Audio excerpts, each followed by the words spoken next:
गांव पहाड़ियों के बीच बसा हुआ है, जहां हरियाली और शांति का साम्राज्य है। यहाँ की हवा में एक अलग ही ताजगी है जो शहरों में नहीं मिलती। यहाँ हर कोई एक दूसरे को जानता है। गांव के लोग एक बड़े परिवार की तरह हैं, जहां हर खुशी और गम को मिलकर बांटा जाता है। जब भी कोई त्योहार आता है, पूरा गांव एक साथ मिलकर उसे मनाता है। छोटे छोटे घर, खेत खलिहान और बहुत सारा प्यार। यहाँ के खेतों में हर मौसम में अलग अलग फसलें उगाई जाती हैं। धान, गेहूं और सब्जियों की खुशबू से पूरा गांव महकता रहता है। यहाँ जिंदगी आराम से चलती है। लोग सुबह जल्दी उठते हैं और अपने अपने कामों में लग जाते हैं। दिन भर की मेहनत के बाद शाम को सब एक साथ बैठकर बातें करते हैं और हंसी मजाक करते हैं। सुबह सूरज के साथ उठते हैं, चिड़ियों का गाना सुनते हैं और रात को तारों से भरे आसमान के नीचे सो जाते हैं। यहाँ की रातें बहुत शांत होती हैं, जहाँ केवल झींगुरों की आवाज सुनाई देती है। हमारा परिवार भी बहुत सिंपल है। मेरे हस्बैंड किसान हैं, मैं घर संभालती हूँ और हमारे बच्चे स्कूल जाते हैं। हम सब मिलकर खेतों में काम करते हैं और घर के कामों में एक दूसरे की मदद करते हैं। और हमारा प्यारा कुत्ता मोटू हमारा बॉडीगार्ड है। मोटू हमारे परिवार का एक अहम हिस्सा है। वह हमेशा हमारे साथ रहता है और हमें किसी भी खतरे से बचाता है। मोटू बहुत समझदार और वफादार है। वह हमारे बच्चों के साथ खेलता है और उन्हें सुरक्षित रखता है। जब भी कोई अजनबी गांव में आता है, मोटू सबसे पहले उसे पहचानता है। हम सब उससे बहुत प्यार करते हैं। मोटू के बिना हमारा जीवन अधूरा है। वह हमारे सुख दुख का साथी है और हमें हमेशा खुश रखता है। गांव की सादगी और मोटू का प्यार, यही हमारी असली दौलत है। गांव में हर साल कई त्योहार मनाए जाते हैं। होली, दिवाली और मकर संक्रांति जैसे त्योहारों पर पूरा गांव एक साथ आता है। लोग रंग बिरंगे कपड़े पहनते हैं, मिठाइयाँ बांटते हैं और नाच गाना करते हैं। बच्चों के लिए गांव एक खेल का मैदान है। वे खेतों में दौड़ते हैं, पेड़ों पर चढ़ते हैं और नदियों में तैरते हैं। यहाँ के बच्चे प्रकृति के करीब रहते हैं और हर दिन कुछ नया सीखते हैं। गांव की महिलाएं बहुत मेहनती होती हैं। वे घर के कामों के साथ साथ खेतों में भी मदद करती हैं। वे स्वादिष्ट खाना बनाती हैं और पूरा परिवार एक साथ बैठकर खाना खाता है। गांव के बुजुर्ग हमारे मार्गदर्शक हैं। वे हमें अपने अनुभवों से सिखाते हैं और हमें सही रास्ता दिखाते हैं। उनकी कहानियां और सलाह हमारे जीवन को समृद्ध बनाती हैं। गांव का बाजार भी एक खास जगह है। यहाँ हर हफ्ते हाट लगता है, जहाँ लोग अपनी फसलें और सामान बेचते हैं। बाजार में हर कोई एक दूसरे से मिलता है और अपने दिन की बातें करता है। गांव का स्कूल भी बहुत महत्वपूर्ण है। यहाँ के बच्चे पढ़ाई के साथ साथ खेलकूद में भी आगे रहते हैं। शिक्षक बच्चों को न केवल किताबों की बातें सिखाते हैं, बल्कि जीवन के महत्वपूर्ण सबक भी देते हैं। गांव का मंदिर भी एक पवित्र स्थान है। यहाँ लोग रोज पूजा करने आते हैं और अपने दुख सुख भगवान के साथ बांटते हैं।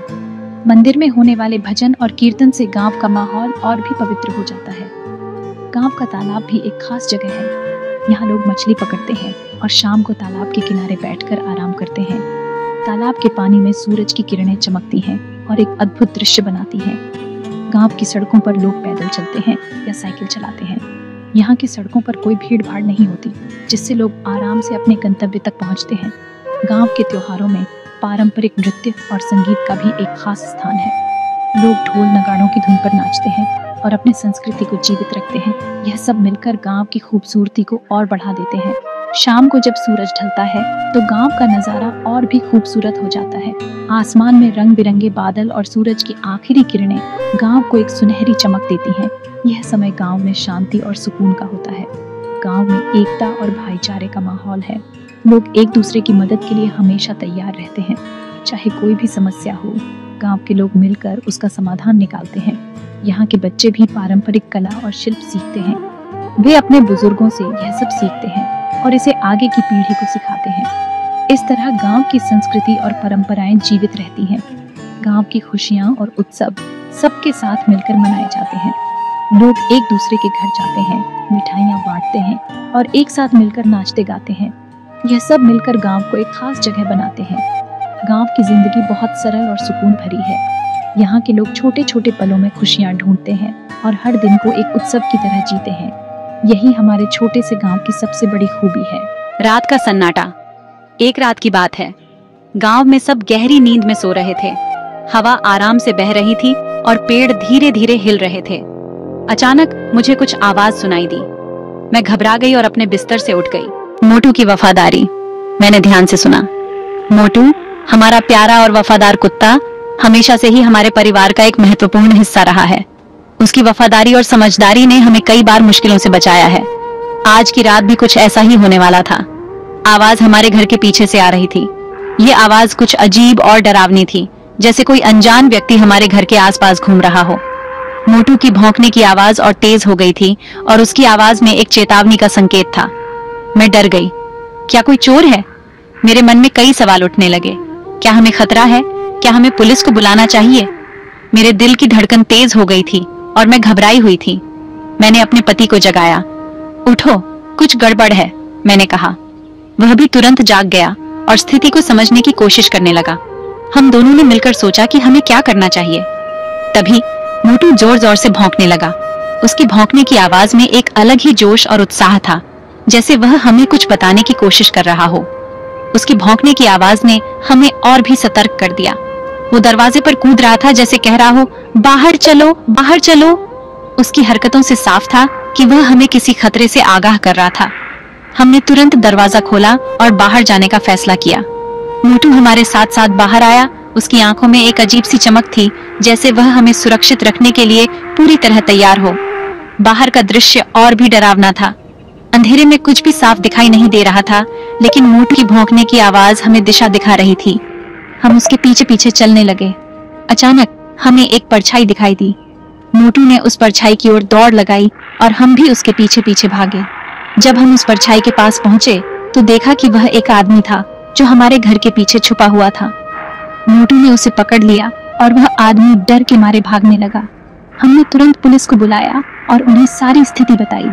पुलिस ने आकर उस आदमी को पकड़ लिया और हमें बताया कि वह एक चोर था जो कई दिनों से हमारे इलाके में चोरी कर रहा था।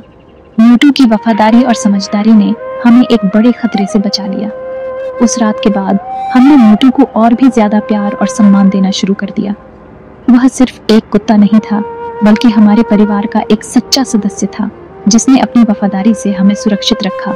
चोर की चोरी और मोटू का साहस, ये एक ऐसी रात थी जिसे हम कभी नहीं भूल सकते। हम समझ गए कि कुछ गड़बड़ है। रात के सन्नाटे में अचानक कुत्ते के भौंकने की आवाज ने हमें चौंका दिया। मेरे पति ने हाथ में लाठी उठाई और हम चुपचाप घर के पीछे गए। हमें पता था कि हमें सतर्क रहना होगा। क्या देखती हूँ, एक आदमी हमारी खिड़की तोड़ने की कोशिश कर रहा है। उसकी हरकतें साफ बता रही थीं कि वह चोर है। मोटू उस पर भौंक रहा था और उसे रोकने की कोशिश कर रहा था। मोटू, हमारा प्यारा कुत्ता, हमेशा से ही बहादुर रहा है। हम सब बहुत डर गए थे, लेकिन मेरे पति ने हिम्मत नहीं हारी। उन्होंने मोटू की मदद करने का फैसला किया। धीरे धीरे मेरे पति चोर के पास पहुंचे। मोटू लगातार भौंक रहा था, जिससे चोर घबरा गया। चोर ने जैसे ही मेरे पति को देखा, वह डर के मारे पीछे हटने लगा। मेरे पति ने लाठी उठाई और चोर को धमकाया। चोर ने भागने में ही अपनी भलाई समझी और तुरंत वहां से भाग गया। हम सब ने राहत की सांस ली। मोटू की बहादुरी और मेरे पति के साहस ने हमें उस रात सुरक्षित रखा। हम सब ने मोटू को गले लगाया और उसकी तारीफ की। उस रात के बाद हमने मोटू की बहादुरी की कहानियां सबको सुनाई। वह हमारे परिवार का हीरो बन गया। हमने अपने घर की सुरक्षा बढ़ा दी और नए ताले लगवाए। अब हम और भी सतर्क हो गए थे। मोटू के साहस ने हमें यह सिखाया कि कभी-कभी छोटे से छोटे साथी भी बड़े काम कर सकते हैं। हम हमेशा उसके आभारी रहेंगे। उस रात के बाद हम सब ने एक नई सुबह का स्वागत किया, ये जानते हुए कि हमारे पास मोटू जैसा बहादुर साथी है। चोर की चोरी और मोटू का साहस, ये कहानी हमारे दिलों में हमेशा के लिए बस गई। मोटू का भौंकना सुनकर पड़ोसी भी जाग गए। वे लाठियां और टॉर्च लेकर हमारे घर की तरफ दौड़े आए। चोर घबरा गया। उसने मोटू पर पत्थर फेंका और भागने लगा, लेकिन मोटू बहुत तेज था। वो बिजली की तरह उस चोर के पीछे दौड़ा और उसके पैरों को अपने दांतों से पकड़ लिया। चोर गिर गया और मोटू ने उसे तब तक नहीं छोड़ा जब तक गांव वाले वहां नहीं पहुंच गए। गांव वालों ने उस चोर को पकड़कर पुलिस के हवाले कर दिया। सब मोटू की बहादुरी की तारीफ कर रहे थे। मेरे पति ने उसे गले लगाया और प्यार किया। मैंने भी उसे बिस्कुट दिए। वो सचमुच हमारा हीरो था। उस रात हम सब चैन की नींद सोए। हमें पता था कि मोटू हमारी रक्षा के लिए हमेशा तैयार है। उस रात मैंने सीखा कि वफादारी और साहस ही असली ताकत होती है। आज भी जब मैं मोटू को देखती हूँ तो मेरे दिल में प्यार और गर्व उमड़ आता है। वो सिर्फ एक कुत्ता नहीं, बल्कि हमारी परिवार का एक इम्पोर्टेंट सदस्य है। वो वफादारी की जीती जागती मिसाल